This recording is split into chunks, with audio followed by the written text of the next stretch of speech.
觉得。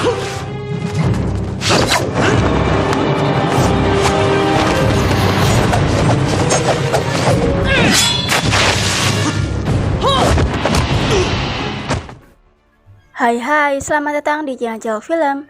Kali ini aku bakal membawakan alur film berjudul Huo Yuanjia. Film ini menceritakan pertarungan sengit antara ninja dan kungfu. So, daripada penasaran, simaklah video ini dengan melek. Nah, sebelum lanjut, tekan tombol subscribe dan like di bawah ya.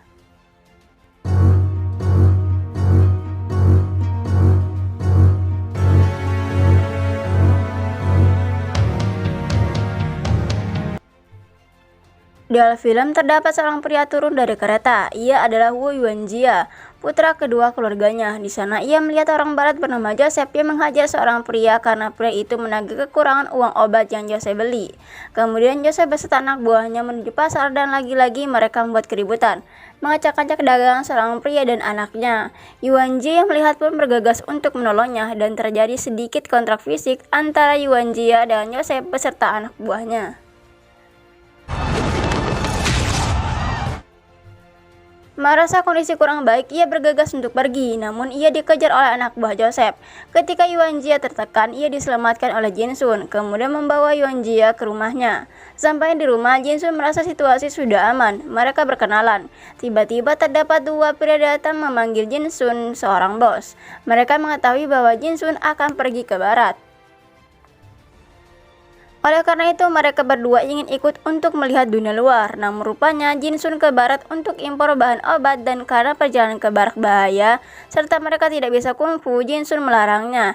Yuanjia yang mengetahui pun menawarkan dirinya untuk mengawal Jinsun. Dan karena Yuanjia memiliki kungfu yang hebat, Jinsun menerimanya serta ia memberikan uang muka kepada Yuanjia sebagai gaji. Sementara itu, pria tua dan anaknya kini sedang menata kembali dagangannya yang rusak. Tak lama kemudian Yuanjia datang menghampiri mereka dan memberikan uang yang ia dapat dari Jinsun kepada mereka untuk membeli dagangan yang baru. Dan karena tak punya uang lagi, Yuanjia pulang ke rumahnya secara diam-diam untuk mengambil uang milik ayahnya. Namun ketika ia keluar rumah, ia dihadang oleh ayahnya dan anak buah ayahnya. Setelah sedikit berdebat dengan Yuanjia karena ulahnya, ayahnya menyuruh adik Yuanjia bernama Yuan King untuk menjalankan hukuman keluarga dengan cara memukulnya. Kemudian dia menutup mata menggunakan kain dan ingin bertarung dengan Yuan King.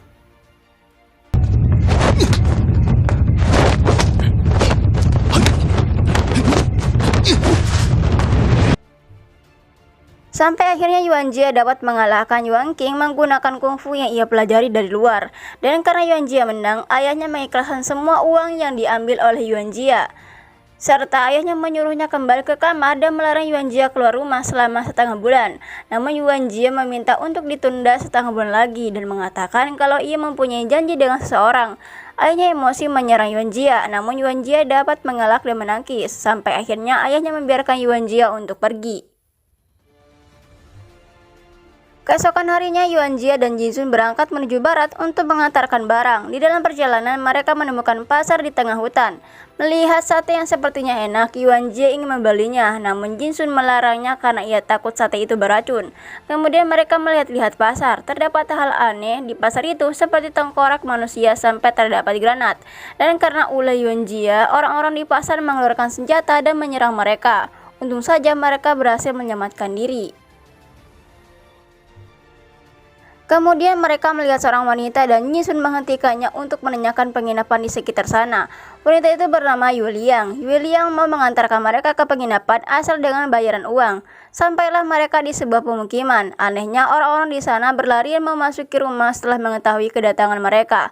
Setelah itu Yue Liang membawa mereka ke tempat hiburan. Pemilik tempat itu adalah kakak Yue Liang yang bernama Anair. Kemudian Anair mempertunjukkan tarian kepada para tamu. Tiba-tiba terdapat beberapa orang membawa senapan datang untuk menemui Anair.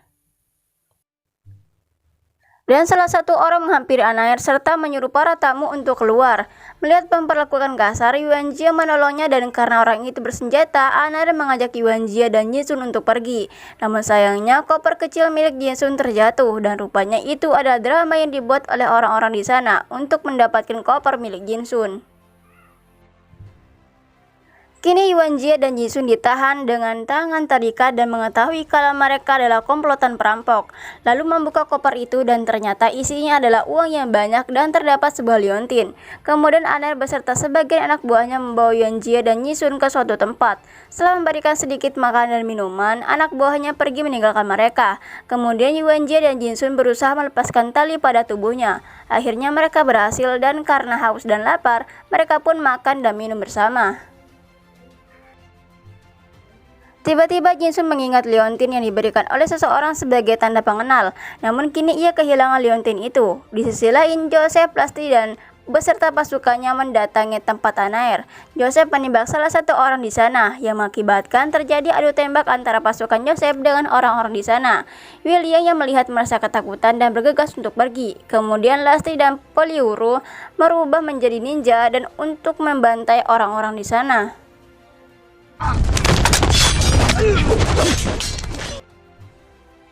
Dalam perjalanan pulang, Anair bertemu dengan William yang berlari ketakutan, serta William menceritakan apa yang terjadi. Kemudian mereka menduga ini adalah ulah Yuan Jie dan Jin Sun, serta Anair bergegas untuk pergi mencari mereka. Setelah bertemu, Anair langsung menyerang mereka.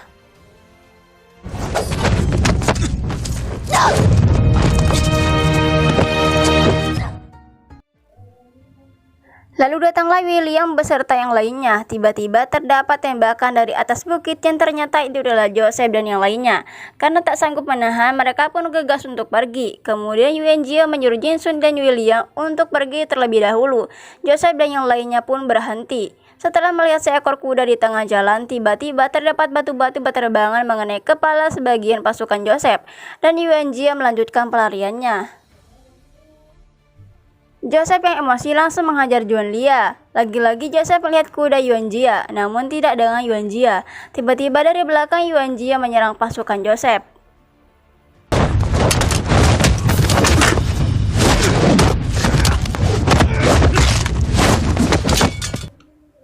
Setelah pasukannya kalah, Joseph turun dari kudanya untuk bertarung dengan Yuan Jie.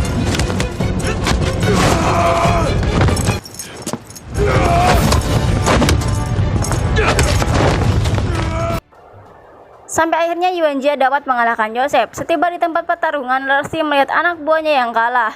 Kemudian ia mengambil pedangnya untuk membunuh Joseph. Malam harinya, Jin Sun mengobati luka tembak pada tubuh Anair dan Yuan Jie datang menghampiri mereka. Yuan Jie heran mengapa orang Barat dan orang Jepang itu menyerang tempat Anair. Dan akhirnya Anair menjelaskan bahwa kemungkinan orang Barat itu datang demi harta karun. Ternyata Anair dan Yu Liang menjadi mata-mata untuk melindungi harta karun itu yang berada di dalam gua. Orang Barat bisa mengetahui karena ulah pengkhianat yaitu Poliuru. Kemudian Anair mengembalikan barak milik Jin Sun. Seketika Jin Sun mengingat amanah uang yang dibawa itu adalah sebagai transaksi pembelian senjata militer dari Barat. Dan Yuan Jie mengajak Jin Sun untuk menghentikan orang Barat yang mengincar harta karun. Namun Jin Sun ingin menyelesaikan misinya terlebih dahulu, yaitu mengantar uang yang ia bawa. Oleh karena itu terjadi perdebatan antara mereka. Kemudian Anair menyuruh Yu Liang untuk mengikuti Yuan Jie yang mengambek, serta Anair meminta tolong kepada Jin Sun untuk menjaga Yu Liang karena Anair ingin Yu Liang ikut bersama Jin Sun. Pagi hari pun tiba, Yuan Jie menghampiri Anair dan menanyakan keberadaan Yu Liang. Anair memberitahu bahwa Yu Liang ikut pergi bersama Jin Sun. Sementara itu, Jin Sun yang tiba di sebuah pasar dan menyantap bakso yang ada di sana, tiba-tiba Jin Sun melihat orang Barat memakai liontin yang sama dengan yang ia bawa. Oleh karena itu, Jin Sun menyuruh Yu Liang menunggu dan bergegas untuk mengikuti orang Barat itu. Setelah bertemu, Jin Sun menunjukkan liontinnya dan memberikan uang yang ia bawa. Kemudian orang Barat itu memberikan bukti transaksi kepada Jin Sun. Sesudah transaksi, William mengajak Jin Sun ke pengadilan karena sebelumnya mengatakan kalau ia ingin pergi ke pengadilan. Namun sayangnya tuan pengadilan yang ada di sana sudah lama pergi. Mengetahui hal itu, William kesal dan ingin kembali pulang. Di sisi lain, Yuan Ying dan ayahnya sedang membahas kepergian Yuan Jie. Namun tiba-tiba apart yang sering bersama Joseph datang dan menanyakan keberadaan Yuan Jie. Sementara itu Yuan Jie bersama Anair mendatangi permukiman Anair. Di sana mereka melihat orang-orang tergeletak mati. Kemudian mereka memasuki sebuah ruangan dan ternyata di dalamnya terdapat Lasty dan Poliuru. Lasty dan Poliuru mengetahui menyerang mereka.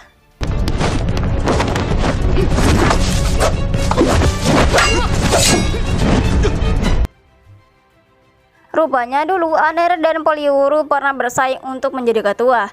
Kemudian Poliwuru melesatkan sebuah jarum ke leher Aner sehingga pingsan. Sementara itu kewalahan melawan Lastri karena Lastri menggunakan jurus bayangan. Sampai akhirnya Yuanjia bersama Aner ditahan dengan tangan terikat di atas, serta Yuanjia menerima sedikit siksaan dari mereka.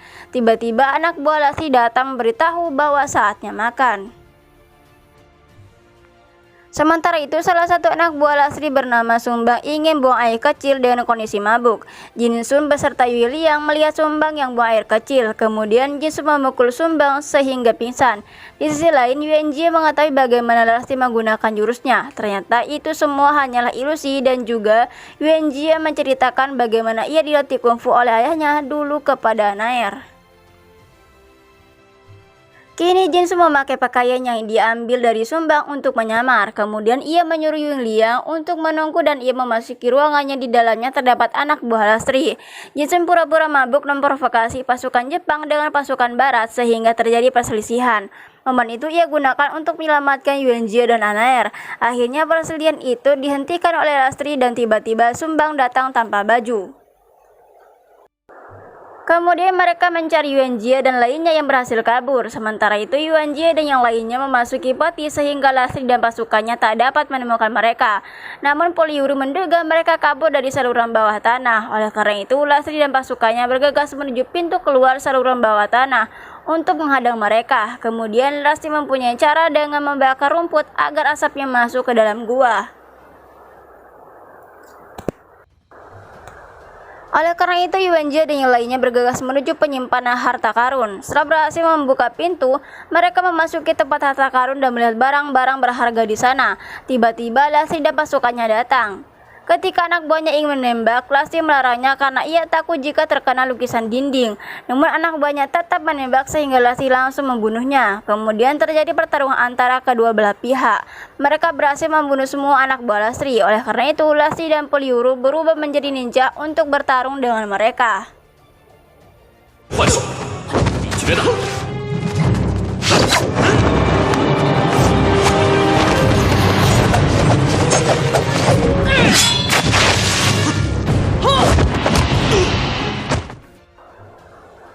Poliwuru menaburkan bubuk yang dapat membuat orang pusing dan ia mengambil batu permata serta ingin membawanya kabur. Namun Lastri menghadang dan meminta batu permata itu. Yuanjia mengingat ketika ia berlatih kungfu sewaktu dulu dan ia kembali bertarung dengan Lastri.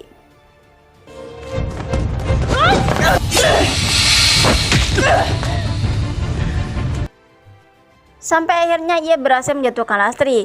Jinsun mengamankan batu permata. Lastri tak percaya ia sebagai militer terbaik Kaisar Jepang mengetahui semua teknik kungfu Cina dapat dikalahkan. Ketika mereka membahas batu permata dan Poliwuru yang kabur, tiba-tiba Lastri menyerang. Untung saja Yuanjia tahu dan memukul Lastri serta Lastri harus mati tertimpa patung.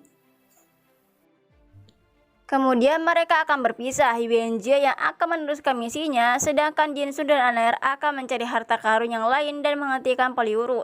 Serta Yuanjia menyuruh Jinsun memberi kabar keselamatannya kepada ayahnya jika Jinsun lewat rumahnya. Beberapa waktu kemudian Jinsun dan Yue Liang mendatangi rumah Yuanjia, dan ternyata rumahnya kini berantakan karena tak ada yang meninggali. Kemungkinan keluarga Yuanjia mati atau dibawa oleh aparat yang pernah datang ke sana. Dan film pun selesai. Dari film ini ada makna yang terkandung yang dapat kita petik, yaitu belajarlah sebisa mungkin. Kalau gagal, menyerah saja. Toh kalau bisa menyerah, kenapa harus bangkit? Ayo, menyerah saja, jangan semangat.